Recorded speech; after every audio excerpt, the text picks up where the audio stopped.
Hello guys, welcome back to my channel. কেমন আছো তোমরা? আশা করি খুব ভালো আছো। তো আজকেও একটা তোমাদের সঙ্গে নতুন ব্লগে দেখা। তো এই যে সকালবেলা উঠে গাছগুলোকে জল দিয়ে দিচ্ছি। ভাবছি যে গাছগুলোকে এখন বাইরে না রেখে এখন বারান্দায় নিয়ে যাওয়া উচিত, কারণ প্রচণ্ড গরম।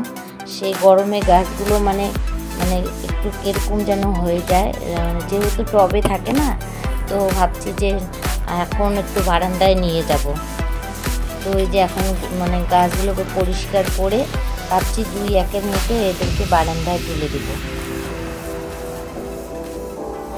আর যেই গাছ আর কি মাটিতে থাকে সেই গাছ তো মাটির রস পায়, তো সেই গাছের তো কোনো সমস্যা নেই। কিন্তু দেখবে টবের গাছ না, বেশি রোদ পেলে না কিরকম একটা যেন হয়ে যায়। তো এর জন্য ভাবছি যে না, এদেরকে আমি এখন ঘরেই রাখার চেষ্টা করব। তারপরে একটু একটু করে রোদে দিব। তারপরে আর কি গাছগুলোকে জল দিয়ে সোজা চলে আসলাম বিছানাটা পরিষ্কার করতে। আর দেখো, বিছানার চাদরটা আমি উল্টো পাশে পেতে নিচ্ছি, কারণ আমার না এই বিছানার চাদরটা না সোজাটার থেকে না উল্টোটাই আমার খুব ভালো লাগে। তো এই জন্য আমি বেশিরভাগটা উল্টো পাশটাই পেতে নিই, কারণ এটা একটু সাদা সাদা। আর গরমের দিনে দেখবে যত হালকা কালারের বেড কাভার হোক, বেড কাভার সুতির আর কি, ওটার মধ্যে শুতে না খুবই ভালো লাগে। তাই আমি এই বেড কাভারটা আর কি আমি উল্টোই পাতি। তো তারপরে চলে আসলাম একদম চা খেতে, কারণ হলো না আজকে আমার ধোয়া কাচা আছে। তো আজকে সকালবেলা স্নানটা হয়নি, তো চা খেয়ে সোজা যাব ধোয়া কাচা করতে। কয়েকদিন থেকে শরীর ভালো ছিল না, এর জন্যই কালকের থেকে শরীরটা অনেকটা ভালো। তারপরে তো কালকে অনেক ঘরের কাজ করলাম, তো অনেক কিছু বার হয়েছে। তারপরে এই যে দেখো, আমার ধোয়া কাচা আর কি 1 বালতি হয়ে গেছিলো। তো ওটা ছেলেকে দিয়েছিলাম যে বাবা, তোমার জামা কাপড় তুমি মেলে দিয়ে আসো। তো অনেকগুলোই ও মেলে দিয়েছে, তার সঙ্গে ওর দিদির জামা কাপড়ও ছিল। তো এই যে এখন আবার ছোটো মেয়েকে দিচ্ছি। বালিশের কাবার টাবার সব দিয়েছি। তো অনেক গামছা, কালকে স্নান করতে স্নানের মেলায় গেছিলাম, সেগুলো জামা কাপড় ওগুলো নাকি এসে ধোয়া যায় না। তো এর জন্য ওগুলো সব রেখে দিয়েছিলাম, অমনি শুকিয়ে রেখে দিয়েছিলাম। আজকে গরম জল দিয়ে সব পরিষ্কার করে ধুয়েছি আর কি। গামছাও অনেকগুলো বার হয়েছে। তো গামছায় মাঝে মধ্যে গরম জল না দিলে না গামছার একটা গন্ধ করে। তো আমি বেশিরভাগটাই আর কি জামা কাপড় ধুই গরম জল দিয়ে জামা কাপড় ধুলে না জামা কাপড়গুলো না অনেকটাই পরিষ্কার হয়।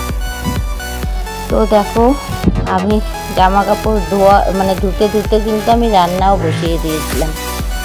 ভাত, ডাল, আলু ভাজা অলরেডি আমার হয়ে গেছে। এখন আমি শাকটা রান্না করছি, কেন ওটা তোমাদের সঙ্গে শেয়ার করতে পারিনি, কারণ এতই আজকে কাজ ছিল, তার জন্য রান্নাটা শেয়ার করতে পারিনি ঠিক মতন করে। তো এই যে দেখো, ডাল আর আলু ভাজা, ভাত ওদিকে আমার হয়ে গেছে। তারপরে ওগুলো আর কি আমাদের সকালের খাওয়ার বানিয়েছি। তারপরে এই যে দুপুরবেলা এটা বানালাম হলো দুপুরের জন্য ডিমের মামলেট। কেউ খাবে ডিমের মামলেট, কেউ খাবে ডিম সিদ্ধ। তো এই যে একটা ডিমের তরকারি বানিয়ে নিচ্ছি।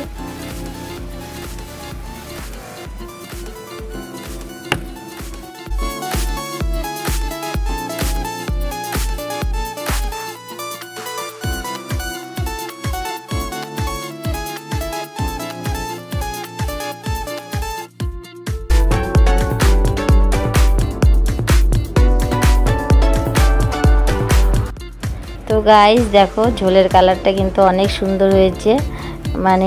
আমাদের ঘরেরই আর কি লঙ্কা, ঘরের লঙ্কা বলতে আমাদের সবজির দোকানের কতগুলো লঙ্কা ছিল, সেগুলো শুকিয়ে রেখে দিয়েছিলাম। তো ওগুলোই আর কি শুকনা আদা কাঁচা এরকম টাইপের লঙ্কা দিয়ে আর টমেটো দিয়ে তরকারিটা বানিয়েছি। তো খুবই ভালো লাগছে দেখতে।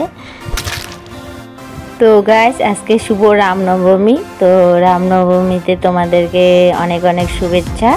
তো আমিও যাচ্ছি রামনবমীর প্রসাদ খেতে। আমার একটা যে দিদি আছে বিহারি, ওরা রামের পূজা করে, তো সেখানে এখন প্রসাদ খেতে যাব। তো এই বলে আজকে আমার ভিডিওটা শেষ করছি। ভিডিওটা যদি তোমাদের ভালো লাগে প্লিজ লাইক কমেন্ট সাবস্ক্রাইব করে দিও। আর সবাই সুস্থ থেকো, ভালো থেকো। জয় রাম সীতা।